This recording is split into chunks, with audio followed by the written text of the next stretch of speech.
गुरु प्यारी साध संगत जी, राधा स्वामी जी। 1990 में जो महत्वपूर्ण घटना घटित होने वाली थी, उसका प्रथम संकेत 1 वर्ष पूर्व महाराज जी की बीमारी के समय मिल गया था।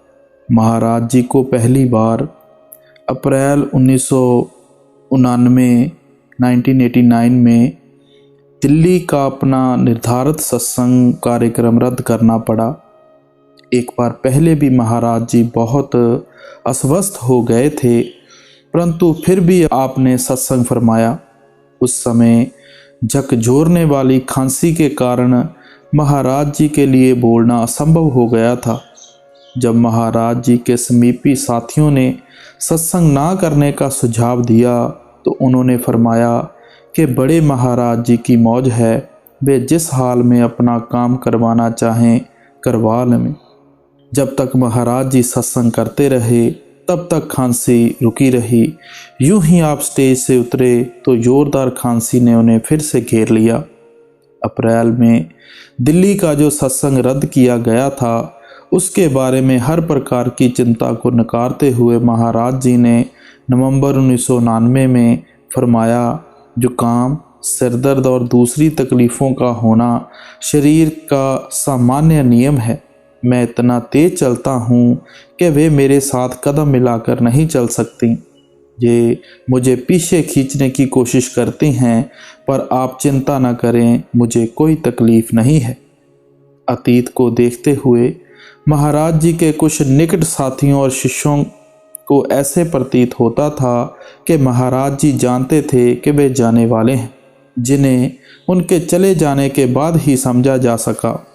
सबसे पहला और सबसे महत्वपूर्ण संकेत आपने चोला छोड़ने के कुछ सप्ताह पहले अनमोल खजाना नामक पुस्तक को छपवाना था।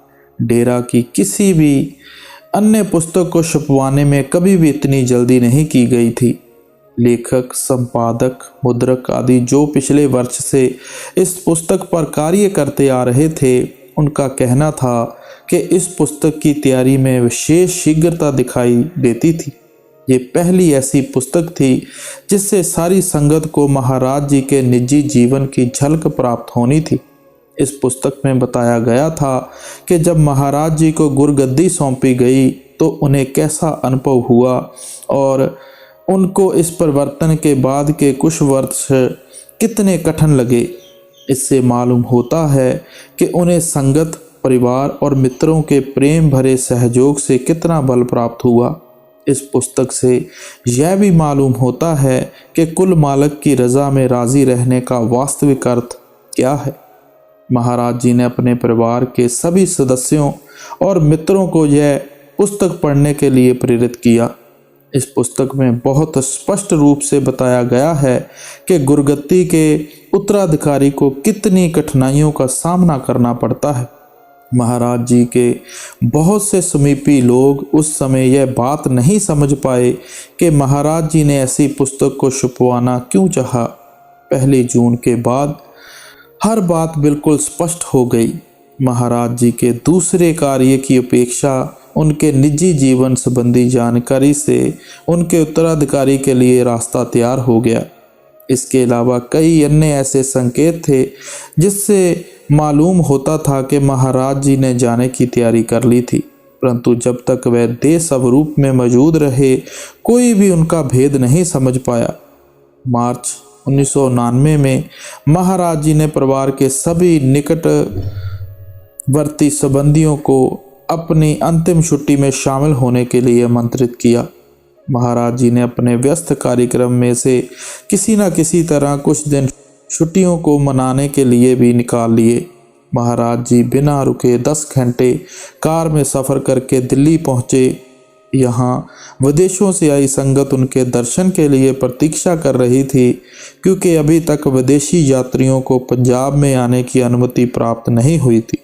मार्च 1990 में महाराज जी ने सिकंदरपुर के फार्म और पूसा रोड दिल्ली के सत्संग घर में पड़े अपने पहनने के सारे फालतू कपड़े यह कहकर उठवा लिए कि अब उन्हें इनकी ज़रूरत नहीं पड़ेगी। मई 1990 के मध्य में महाराज जी ने मदन मेहता, जो फोटोग्राफी की हर प्रकार की गतिविधियों में महाराज जी के निकटवर्ती साथी और मित्र थे, को एक साक्षात संदेश भेजा। और वो संदेश क्या था कि मदन, यकीनन यह आखिरी फिल्म है, मैंने कैमरे में से सेल भी निकाल दिए हैं, शुक्रिया। आपने अंतिम वर्षों में महाराज जी जब कभी मदन को अपने कैमरे से रील निकालकर फ़ोटो बनाने के लिए भेजते तो कागज़ पर एक नोट लिखकर रील को उस कागज़ में लपेट दिया करते थे।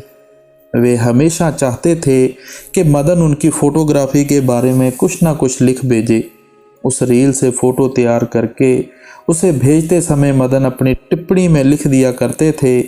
17 मई 1990 के दिन मदन को महाराज जी की खींची गई फिल्म की एक रील मिली, जिस पर महाराज जी ने लिखा था, मदन, यकीनन यह आखिरी फिल्म है, मैंने कैमरे में से सेल भी निकाल दिए हैं, शुक्रिया, सुप्रेम चरण सिंह। उस फिल्म के फ़ोटो तैयार करने के बाद मदन ने जवाब में अपनी ओर से टिप्पणी देते हुए लिखा, जो फिल्म आपने अब भेजी है वह बहुत ही अच्छी है। यह इस साल की सबसे बढ़िया फिल्म है। आप बैटरी दोबारा कैमरे में डाल लें और फ़ोटो खींचना जारी रखें। लेकिन अफसोस, इसमें महाराज जी ने स्पष्ट कहा है कि इसके बाद कोई फ़ोटो नहीं लिया जाएगा। ये सब होते हुए भी जब तक आप हमारे बीच में थे, कोई भी इस अनहोनी घटना की कल्पना भी नहीं कर सकता था।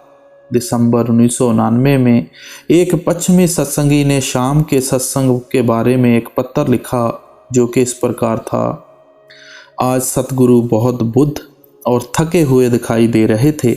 मुझे समझ नहीं आ रही थी कि वे कितनी देर और हमारे साथ रहेंगे। उनका शरीर बहुत क्षीण, एक पारदर्शक पात्र की तरह लग रहा था, जिसमें जीवन का जल हो। इसमें से प्रकाश की किरणें झरती हुई दिखाई दे रही थी। ये अलविदा के पूर्व अनुभव के समान था। शरीर वृद्ध हो चुका है और सतगुरु हमें छोड़ जाएंगे। उनके चले जाने के बारे में सोचकर उनके प्रति प्रेम और अधिक प्रबल हो जाता है। हर परिस्थिति में उनके लिए हमारे अंदर प्रेम का ही भाव रहता है। किसी ने महाराज जी से कहा कि हमें डर लगता है कि आप हमें छोड़कर चले जाएंगे तो हम भारी मुसीबत में फंस जाएंगे। महाराज जी ने बिना किसी झिझक के तुरंत उत्तर दिया, बिल्कुल नहीं, कोई मुसीबत में नहीं फंसेगा। उनके साथ ही आपने हजरत ईसा के शब्द रूपी सुखदाता भेजे जाने वाले संबंधी शब्दों की ओर ध्यान दिलाया। शब्द की भक्ति ही एकमात्र वास्तविक सच्ची भक्ति है। यही एकमात्र भक्ति है जिससे प्रभु प्रसन्न होता है। शरीर शब्द नहीं है, शब्द ही सच्चा सतगुरु है। हमें शब्द से जुड़े रहने की कोशिश करनी चाहिए। किसी ने महाराज जी से पूछा, पिछले समय के डेरे की तुलना में आजकल आप डेरे में किस चीज़ की कमी महसूस करते हैं? उन्होंने उत्तर दिया, बेशक मैं अपने सतगुरु की कमी महसूस करता हूँ। यह कहते हुए आप बिलख पड़े। आपने कहा, डेरे की हर ईंट, हर पत्थर उनकी याद दिलाता है। महाराज जी का सतगुरु के प्रति प्रेम देखकर हम सब के दिल भर आए। कुछ दिन बाद किसी ने पूछा कि आपको तो अंतर सतगुरु के नूरी स्वरूप के दर्शन होते हैं, फिर आप सतगुरु के विषयों में उदास क्यों होते हैं? महाराज जी ने फरमाया कि सतगुरु का देह स्वरूप भी आंतरिक स्वरूप जैसा ही महत्वपूर्ण होता है। निस्संदेह महाराज जी संगत को अपने विषयों के लिए तैयार कर रहे थे और उनके चले जाने के बाद उनके छोड़े गए छोटे छोटे संकेतों से संगत को सत्वता मिली। इससे इस बात की पुष्टि होती है कि जीवन के भांति मृत्यु भी पूरी तरह उनके हाथ में थी। विदेशियों के सर्दियों के उस आखिरी सेशन के सत्संग में किसी ने इस बात पर आश्चर्य प्रकट किया कि आप इतने थका देने वाले कार्यक्रमों को इतनी देर तक कैसे निभा पाते हैं। महाराज जी ने उत्तर दिया, मुझको इसके लिए कोई कोशिश नहीं करनी पड़ती।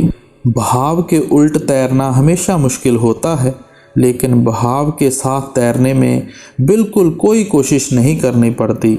महाराज जी ने आगे कहा, मैं तो सिर्फ संगत के प्रेम के बहाव में बहता चला जा रहा हूँ। इन शब्दों में आपके जीवन का सार समाया हुआ है। उन्होंने अपने आप को पूर्णता कुल मालिक की रज़ा में लीन कर दिया था। दोनों अभेद हो चुके थे। आपने एक जगह अपनी डायरी में लिखा है, शुक्रिया, मैं जैसा भी हूँ अभी भी मैं उसकी सेवा में सांस ले रहा हूँ। फिर आपने लिखा, इंसान की ज़िंदगी कोख से शुरू नहीं होती और ना ही कभी कब्र में ख़त्म होती है। प्रेम एक अनमोल खजाना है। नरम दिल वालों और महान आत्माओं पर यह मालिक की बख्शिश है। मुबारक हो, परमात्मा करे कि तुम लगातार तरक्की करो ताकि तुम्हें अमर जीवन का आनंद हासिल हो। मार्च 1990 में जब महाराज जी दिल्ली के सत्संग के बाद लौटे तो देखने में आया कि आप किसी भी बात में दिलचस्पी नहीं ले रहे थे। इसका कारण पूछने पर उन्होंने कहा, मुझे किसी भी बात में दिलचस्पी नहीं रही। अब कुछ भी मुझे यहाँ बांध कर नहीं रख सकता। मेरा काम पूरा हो गया है। मई भंडारे की गतिविधियाँ बड़ी ज़ोरों से चल रही थीं। महाराज जी ने 24, 25, 26 और 27 मई को सत्संग फरमाए। सभी ने अनुभव किया कि इन सत्संगों में विशेषता आखिरी सत्संग में अधिक प्रभाव और प्रभाव था। 26 मई को महाराज जी ने स्वामी जी महाराज की वाणी धाम अपने चलो भाई में से शब्द लिया। यह शब्द संगत को विशेषता यह बात याद दिलाता है कि इस धरती पर हमारा जीवन अनित्य है, अल्प समय के लिए है। 27 मई दिन रविवार की सुबह को महाराज जी को दिल का दर्द महसूस हुआ, जो बाद दोपहर तीव्र हो गया। उन्होंने इसके बारे में डॉक्टरों को कुछ नहीं बताया ताकि वे आपको सत्संग करने से ना रोक दें और भंडारे के लिए एकत्र हुए 3 लाख के बड़े जनसमूह को निराश ना होना पड़े। 1.5 घंटे के इस लंबे सत्संग में महाराज जी ने इस बात का पूरा ध्यान रखा कि उनकी आवाज़, इशारे और चेहरे के हाव भाव से उनकी सेहत की असल अवस्था के बारे में किसी को कुछ पता न चले। महाराज जी ने अपना आखिरी सत्संग फरमाया, जगजीवन साचा एको दाता। गुरु अमरदास जी की यह वाणी थी। महाराज जी ने सारा सत्संग हमेशा की तरह मीठी लेकिन जोरदार आवाज़ में किया। कई लोगों को उनमें असाधारण नूर दिखाई दे रहा था। संगत के लिए यह महाराज जी के दर्शनों का अंतिम अवसर था, लेकिन किसी को यह आभास ना हुआ कि आपने संसार से चले जाने का फैसला कर लिया था। बाद में यह बात स्पष्ट हुई कि महाराज जी ने अपनी बीमारी को आसपास के लोगों का ध्यान दूसरी ओर करने का बहाना बनाया था। डॉक्टर ने उस शाम आपका निरीक्षण किया और पूरा आराम करने के लिए उनसे विनती की। 29 मई मंगलवार को महाराज जी की सेहत इतनी बिगड़ गई कि आप हर रोज़ की तरह अपनी माता जी से मिलने के लिए भी नहीं जा सके। माता जी की सेहत भी ठीक नहीं थी, इसलिए वे भी सीढ़ियां चढ़कर महाराज जी के दर्शन करने नहीं जा सकीं। बुधवार 30 मई को महाराज जी ने कहा कि माता जी को मेरे पास लेकर आना। माता जी के साथ महाराज जी की 4 में से 3 बहनें भी उपस्थित थीं। महाराज जी उनके साथ सहज भाव से हमेशा की तरह छोटी छोटी निजी घरेलू बातें करते रहे। फिर उन्होंने माता जी का हाथ पकड़कर कुछ मिनटों के लिए अपने माथे पर रखा। यह माता की अपने पुत्र को आशीष थी। इसके बाद महाराज जी ने माता जी से विदा ली। माता जी अपने पुत्र से फिर कभी नहीं मिल पाईं। बुधवार को महाराज जी ने परिवार के निकट संबंधियों को बुला भेजा और हर एक को निजी तौर पर विशेष निर्देश दिए। उस समय तक अधिकतर लोगों को ऐसा महसूस होता था कि उनकी तबीयत जल्द ही ठीक हो जाएगी। आपने अपने बेटे को अपने निजी धन में से कुछ रकम अपने कमरे में से लाने को कहा। इसके बाद आपने घर में काम करने वाले हर सेवादार को उपहार के रूप में कुछ रकम दी। सेवादारों की आंखों से आंसू रुक नहीं रहे थे। लेकिन महाराज जी बिल्कुल शांत थे और उन्होंने धैर्य बंधा रहे थे। महाराज जी ने सभी मेडिकल और तकनीकी सेवादारों को जो आपकी देखभाल कर रहे थे स्मृति चिन्ह भेंट किए। डॉक्टर जोशी को आपने एक घड़ी दी जो उस समय बंद थी। आश्चर्य की बात यह थी कि 2 दिन बाद जिस समय महाराज जी ने अपने नश्वर शरीर का त्याग किया, उस समय उस घड़ी पर ठीक वही समय था। परिवार को बिना बताए महाराज जी ने डेरा के सेक्रेटरी SL सोंदी और कुछ प्रमुख सत्संगियों को बुलाया। महाराज जी की बात सुनकर उन्हें गहरा सदमा पहुंचा। महाराज जी ने सेक्रेटरी से अपनी वसीयत लिखवाई और सरदार गुरिंदर सिंह ढिल्लों सुपुत्र सरदार गुरमुख सिंह ढिल्लों मोगा को अपना रूहानी उत्तराधिकारी नियुक्त किया।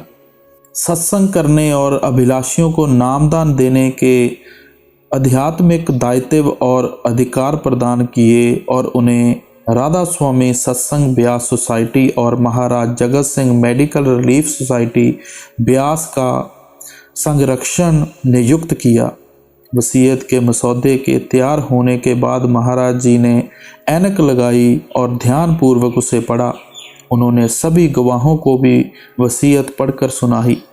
31 मई की सुबह को महाराज जी ने डॉक्टर जोशी से कहा कि यह शरीर अब सेवा के लायक नहीं रहा, अब इसे रखने का क्या फ़ायदा। डॉक्टर जोशी ने इस बात का विरोध किया और कहा कि यह बीमारी कुछ ही देर की है, आप जल्द ही ठीक हो जाएंगे और पहले की तरह काम करने लगेंगे। परिवार के सदस्यों के पूछने पर डॉक्टर जोशी ने बार बार कहा कि चिकित्सा की दृष्टि से ऐसा कोई कारण नहीं है कि महाराज जी ठीक ना हों।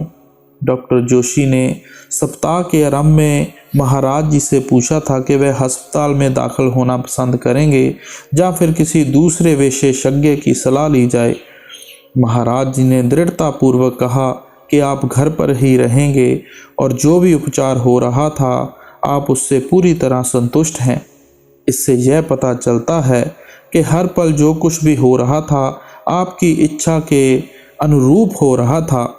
डॉक्टर जोशी ने महाराज जी को उनके वचन याद दिलाए कि आप कहते थे कि आप बिल्कुल ठीक हो जाएंगे, तो आपने फरमाया सब कुछ मालिक के हुक्म से हो रहा है। 1 जून की दोपहर को महाराज जी ने उसी सहज भाव से शरीर का परित्याग कर दिया जिस सहज भाव से उन्होंने जीवन व्यतीत किया था। उन्होंने पास खड़े सेवादारों से कहा, मुझे लिटा दो, मैं आराम करना चाहता हूँ। आराम से लेटने के बाद उन्होंने कहा, मुझे चादर उड़ा दो और बिजली बंद करके तुम लोग कमरे से बाहर चले जाओ। महाराज जी ने वह सब कुछ कर दिया जो उन्हें करना था। उनका काम पूरा हो गया था। यूं ही लोग साथ वाले कमरे में गए। हृदय गति यंत्र पर सीधी रेखा दिखाई देने लगी और उसका अलार्म बजने लगा। हमारे प्रियतम, वह भव्य और अद्भुत आत्मा अपने नश्वर शरीर को त्याग कर शब्द में समा गई। महाराज जी का पार्थिव शरीर संगत के दर्शन के लिए सत्संग मैदान में विशेष रूप से बनाए गए ढलान वाले मंच पर उस स्टेज के आगे रखा गया जहां पर बैठकर आप कई दशकों तक सत्संग फरमाते रहे। 2 जून को प्रातःकाल लाखों लोग, लगभग 12.5 लाख लोग जो अपने प्यारे सतगुरु के अंतिम दर्शनों के लिए डेरा पहुँचे थे, उस मंच के पास से गुजरे। महाराज जी सदा की तरह सुंदर और शोभामयान लग रहे थे। वही स्वच्छ और शानदार दाढ़ी, मुख पर वही मधुरता व दिव्य तेज जो मित्र और शत्रु सबका दिल जीत लेता था। यह एक नवीन आरंभ था। एक ज्योति योत में समा गई और दूसरी प्रज्वलित हो गई। 12 दिसंबर 1916 से 1 जून 1990 तक महाराज जी ने एक महान मानव और सच्चे सतगुरु के रूप में बहुत शालीनता और निस्वार्थ भाव से बिना किसी दुर्बलता के परिपूर्ण जीवन व्यतीत किया। आपने नश्वर शरीर का त्याग करने में भी पूर्णता, निर्भय, शांत, दृढ़ तथा उज्जवल स्वरूप उन्होंने उस अविनाशी शब्द और दिव्य प्रेम के संदेश को सिद्ध कर दिया। महाराज जी ने अपना उदाहरण प्रस्तुत किया कि रचना के रंगमंच पर जीवन के छोटे से नाटक का अंत किस तरह होना चाहिए। ऐसे में क्या कोई आश्चर्य की बात है कि जब हम उनके बारे में सोचते हैं, जब उनका स्वरूप हमारे सामने आता है, तो हमें उनके देह स्वरूप का विशोक सताता है। जैसे हाफिज ने बहुत हृदय विदारक ढंग से प्रस्तुत किया है, महबूब के चांद से चेहरे को जी भर के हमने देखा भी नहीं कि वह हमसे जुदा हो गया। उससे मिलाप के गुलाब के बाग में हमने कदम उठाया भी नहीं कि वह हमसे जुदा हो गया। उसके चेहरे पर हमने नज़र पूरी टिकाई भी नहीं कि वह हमसे जुदा हो गया।